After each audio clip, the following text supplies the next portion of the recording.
Hello students, my name is Imran. Welcome back to problem and solution classes. Problem and solution classes में आपको basic level से English speaking सिखाई जाती है।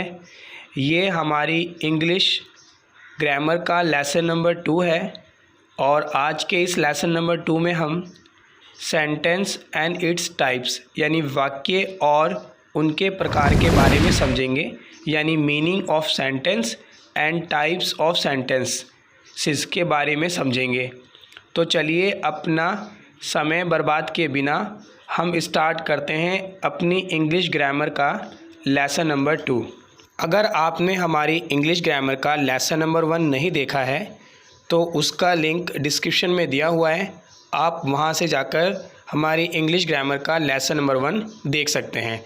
तो चलिए स्टार्ट करते हैं आज का लेसन नंबर 2। आज के इस लेसन नंबर 2 में हम पहले मीनिंग ऑफ सेंटेंस यानी वाक्य का क्या अर्थ होता है इसको समझेंगे, and second types of sentences यानी वाक्यों के प्रकार के बारे में समझेंगे। तो सबसे पहले हम समझते हैं कि सेंटेंस क्या होता है या सेंटेंस का क्या मतलब होता है। तो चलिए पहले जानते हैं कि सेंटेंस बना कैसे हैं। हम सभी अल्फ़ाबेट में लेटर्स पढ़ते हैं, यानी लेटर्स ABCD, ये सभी हमारे लेटर्स हैं। इन्हीं लेटर्स को अगर जोड़ दिया जाएगा तो वो वर्ड्स बनेंगे यानी शब्द, और उन्हीं वर्ड्स को अगर जोड़ दिया जाएगा तो वो सेंटेंस यानी वाक्य बन जाएंगे। तो इस तरह लेटर्स मिलकर वर्ड्स बनाते हैं यानी शब्दों को बनाते हैं, और फिर शब्द मिलकर यानी वर्ड्स मिलकर फिर सेंटेंसेस यानी वाक्यों को बनाते हैं। चलिए इसको एग्जांपल से समझते हैं। A group of letters makes words, एक लेटर्स का ग्रुप वर्ड्स को बनाता है। एग्जांपल पेंसिल, पेंसिल में PENCIL पेंसिल, ये 6 लेटर्स हैं। इन 6 लेटर्स से मिलकर यानी इन 6 लेटर्स से मिलकर वर्ड्स बना पेंसिल। इसी तरह वर्ड्स मिलकर सेंटेंस बनाते हैं।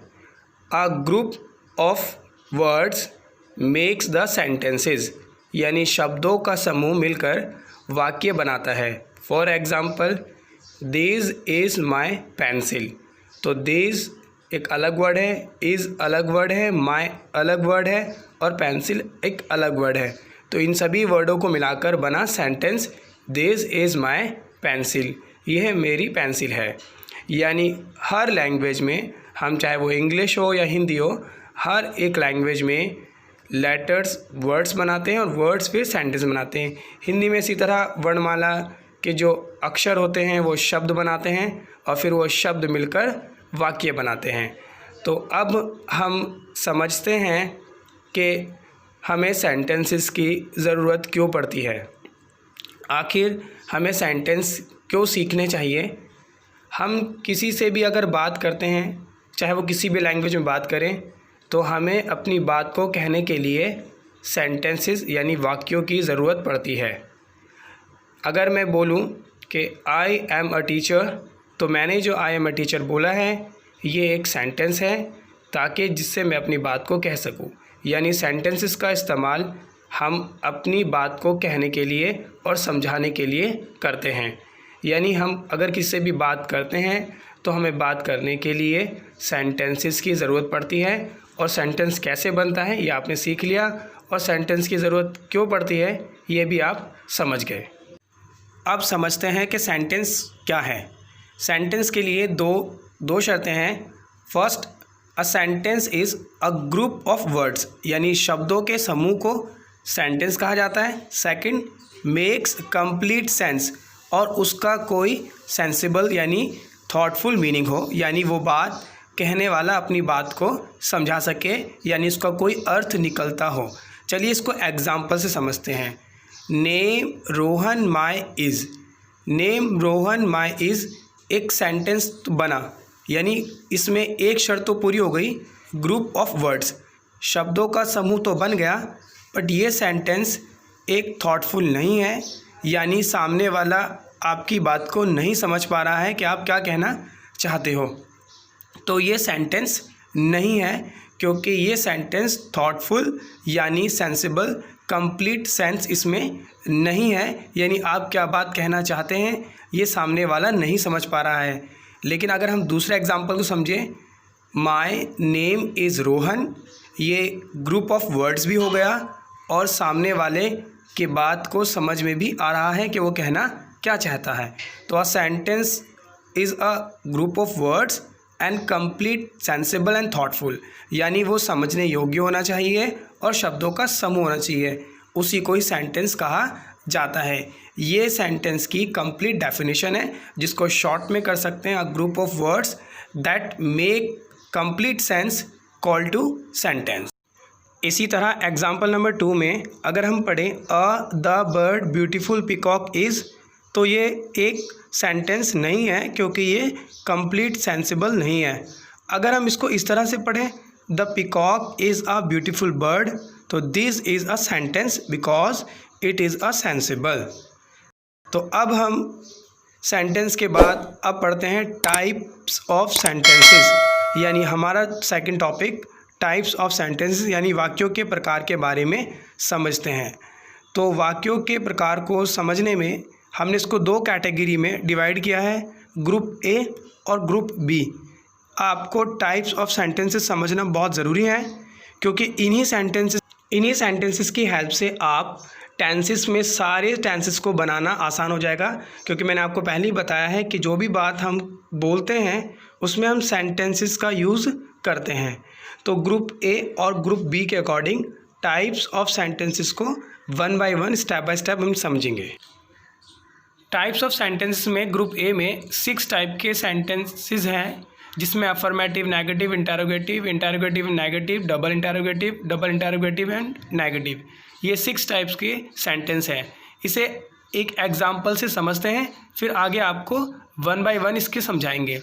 तो एक एग्जाम्पल के तौर पर रोहन फुटबॉल खेलता है, ये अफर्मेटिव है क्योंकि यहाँ पर बिल्कुल फैक्ट बात की गई है। रोहन फुटबॉल नहीं खेलता, ये नहीं वाला यानी नकारात्मक है। दूसरा, क्या रोहन फुटबॉल खेलता है, यहाँ पर प्रश्न किया गया है तो ये प्रश्नवाचक यानी इंटरोगेटिव है। क्या रोहन फुटबॉल नहीं खेलता, यहाँ प्रश्न के साथ साथ नहीं भी आया है तो ये इंटरोगेटिव प्लस नेगेटिव यानी प्रश्नवाचक और नकारात्मक दोनों साथ में हैं। रोहन फुटबॉल क्यों खेलता है, यहाँ डबल इंटरोगेटिव है क्योंकि यहाँ पर क्यों, क्या, कब ये बीच में आता है, इसको डबल इंटरोगेटिव कहते हैं। इसका आगे हम स्टडी करेंगे WH फैमिली से। और 6 है, रोहन फुटबॉल क्यों नहीं खेलता, यहाँ पर प्रश्नवाचक के साथ साथ नहीं भी आ गया, जिसमें जो प्रश्न का वर्ड है क्यों, क्या, कब, कैसे, वो बीच में आया है। तो ये 6 टाइप्स के सेंटेंसेस हैं, जिसमें आपको ग्रुप ए में सेंटेंसेस बनाते समय टेंस में सबके सब सेंटेंसेस आपको बनाना सिखाए जाएंगे। तो चलिए स्टार्ट करते हैं अपनी इंग्लिश के ग्रुप ए के सेंटेंसेस के बारे में। तो सबसे पहला हमारा सेंटेंस है अफर्मेटिव यानी सकारात्मक। इस प्रकार के जो सेंटेंस होते हैं इनमें फैक्ट यानी वास्तविकता, फीलिंग्स विचार, ओपिनियन यानी विचार, इवेंट किसी घटना के बारे में या किसी हिस्ट्री के बारे में या किसी विचार के बारे में बताया जाता है। अपनी डेली रूटीन की लाइफ में हम इस तरह के सेंटेंसेस अक्सर बोला करते हैं। ज़्यादातर इन्हीं सेंटेंसेस को बोला जाता है। For example, the sun rises in the east, सूरज पूरब में उगता है, ये एक फैक्ट है। इसी तरह से और भी बहुत सारे सेंटेंस हो सकते हैं, जैसे आई वॉन्ट टू प्ले, मैं खेलना चाहता हूँ। ये सभी जो है हमारी फीलिंग्स, फैक्ट एक्सेट्रा इन सभी को दिखाते हैं।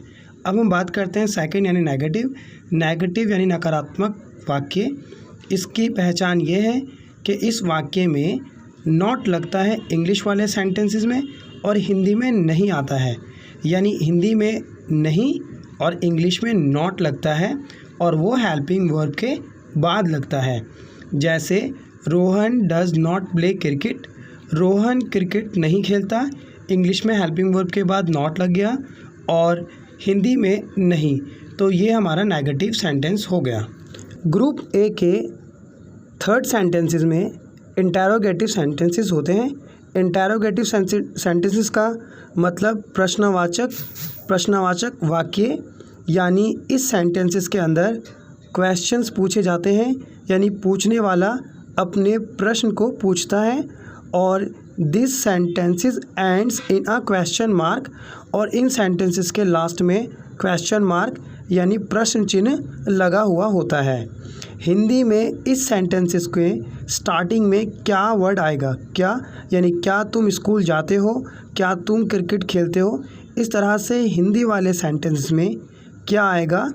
और इंग्लिश वाले सेंटेंसेस में स्टार्टिंग में हेल्पिंग वर्ब पहले लगी हुई होगी और लास्ट में क्वेश्चन मार्क होगा। जैसे do you go to school, क्या तुम स्कूल जाते हो, तो यहाँ पर डू हेल्पिंग वर्ब और लास्ट में क्वेश्चन मार्क लगा हुआ है, तो इन्हें इंटेरोगेटिव सेंटेंसेस कहते हैं। अब सेंटेंस नंबर 4 यानी इंटेरोगेटिव एंड नेगेटिव, यानी प्रश्नवाचक और नकारात्मक। यहाँ पर प्रश्न पूछने के साथ साथ वो नकारात्मक यानी नेगेटिव भी होगा। The combination of interrogative and negative, यानी इन सेंटेंसेस में प्रश्नवाचक और नकारात्मक यानी इंटेरोगेटिव और नेगेटिव दोनों साथ में होंगे। अगर हम हिंदी में बात करें तो यहाँ पर क्या के साथ नहीं भी सेंटेंसेस में ऐड होगा, और अगर इंग्लिश की बात करें तो इंटेरोगेटिव होने के साथ साथ इसमें नॉट भी होगा। चलिए एग्जांपल से समझते हैं। Does Rohan not play cricket, क्या रोहन क्रिकेट नहीं खेलता। अगर आप हिंदी में देखेंगे तो क्या और नहीं दोनों ऐड हो रहा है, और इंग्लिश में अगर देखें तो हेल्पिंग वर्ब यानी डज और उसके बाद फिर नॉट भी आ रहा है और लास्ट में क्वेश्चन मार्क भी है। तो इस तरह से सेंटेंस में इंटेरोगेटिव और नेगेटिव दोनों साथ में होते हैं। अब सेंटेंस नंबर 5 ये डबल इंटेरोगेटिव यानी दोहरे प्रश्नवाचक सेंटेंसेस हैं, और इन सेंटेंसेस में हम WH वर्ड्स का इस्तेमाल करते हैं। WH वर्ड्स जैसे व्हाट, वाई, वेयर, व्हेन, ये सभी WH वर्ड्स हैं जिन्हें WH फैमिली भी कहते हैं। यहाँ पर इंग्लिश में इन सेंटेंसेस को यूज़ करते समय हम WH वर्ड्स का इस्तेमाल करते हैं, और ये WH वर्ड्स इंग्लिश सेंटेंसेस में स्टार्टिंग में आते हैं और लास्ट में क्वेश्चन मार्क आता है। और अगर हम हिंदी की बात करें तो हिंदी वाले वाक्यों में WH वर्ड्स में जो क्या, क्यों, कब, कैसे, कहाँ सेंटेंस के बीच में आता है। सिंगल इंटेरोगेटिव में क्या पहले था, और डबल इंटेरोगेटिव में जो हिंदी का वाक्य होगा उसके क्यों, कब, कैसे, कहाँ वो बीच में आएगा। यानी सिंगल इंटेरोगेटिव में स्टार्टिंग में और डबल इंटेरोगेटिव में क्या जो है सेंटेंस के हिंदी वाले वाक्य के बीच में आएगा। और इंग्लिश में WH फैमिली यानी WH वर्ड से स्टार्ट होगा और क्वेश्चन मार्क पर ख़त्म होगा। चलिए इसको एग्जाम्पल से समझते हैं। Where does Rohan play cricket, Rohan cricket कहाँ खेलता है।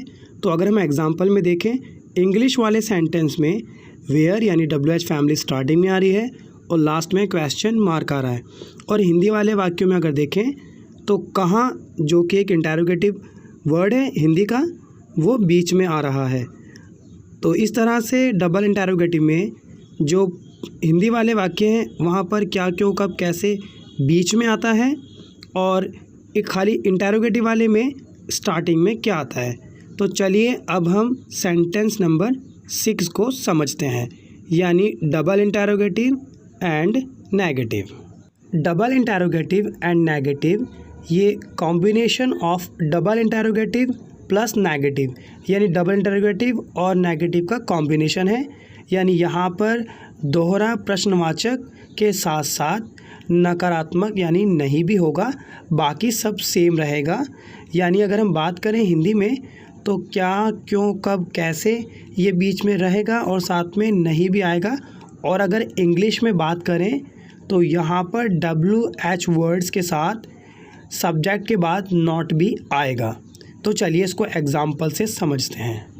जैसे why do you not play cricket, तुम क्रिकेट क्यों नहीं खेलते। तो अगर हम इंग्लिश वाले सेंटेंस में देखें तो WH वर्ड्स और उसके बाद यानी सब्जेक्ट के बाद नॉट लगा हुआ है, तो यहाँ ये डबल इंटेरोगेटिव के साथ साथ नेगेटिव भी है। और अगर हिंदी में बात करें तो क्या, क्यों, कब यानी इंटेरोगेटिव वर्ड्स भी है हिंदी का, और साथ ही यहाँ पर नहीं भी आ रहा है। तो इस तरह से ये डबल इंटेरोगेटिव एंड नेगेटिव हो गया। इस तरह से आपने ग्रुप ए के सभी 6 सेंटेंसेस को समझ लिया। ये वीडियो ज़्यादा लंबी ना हो जाए इसीलिए आपको नेक्स्ट वीडियो में ग्रुप बी के सेंटेंसेस के बारे में समझाया जाएगा। अगर आपको ये वीडियो पसंद आई तो लाइक कीजिए। अगर आपने हमारे चैनल को सब्सक्राइब नहीं किया है तो चैनल को सब्सक्राइब कर लें, और अगर आपको कोई डाउट है तो आप हमें कमेंट बॉक्स में भी लिख सकते हैं। Thank you.